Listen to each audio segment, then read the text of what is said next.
సభను ఎందుకు ఏర్పాటు చేశారంటే మా అమ్మగారి అవసాన దశలో మామిడి పళ్ళు తినాలను కానీ తినకుండానే మరణించింది. ఆమెను చివరి కోరిక నెరవేరలేదు కనుక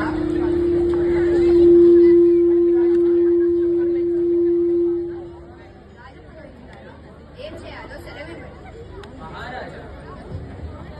మహారాజా, మీ అమ్మగారి చివరి కోరిక నెరవేరలేదు కనుక మీరు బంగారు మామిడి పళ్ళను చేయించి అందరికీ దానం చేయండి. అలా మీ అమ్మగారి ఆత్మకు శాంతి లభిస్తుంది. వీళ్ళు అత్యాశతో రాజుగారి ఖజానా మొత్తం ఖాళీ చేయాలనుకుంటున్నారు. దీనికి ఒక పరిష్కారం ఆలోచించాలి.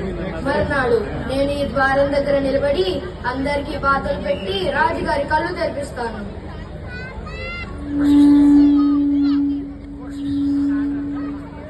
వినండి వినండి, మన మహారాజ్ గారు బంగారు మామిడిపళ్ళు దానం చేస్తున్నారు. ఎవరికైనా బంగారు మామిడిపళ్ళు కావాలంటే అన్ని వార్తలు పెట్టించుకోండి. ఆహా, నేను కూడా మారువేషంలో వచ్చి ఈ బంగారు మామిడి పళ్ళను తీసుకుంటాను.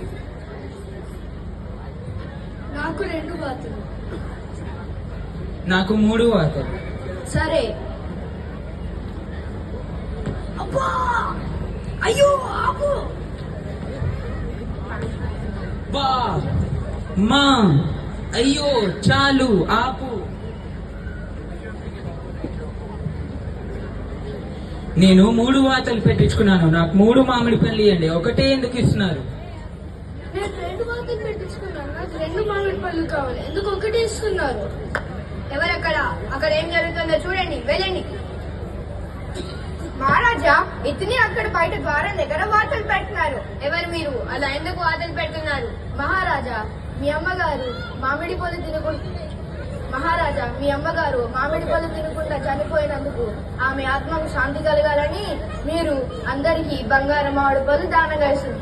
మరి మా అమ్మగారేమో వాత రోగంతో వాతలు అంటూ వాతలు పెట్టక ముందే చనిపోయారు మహారాజా.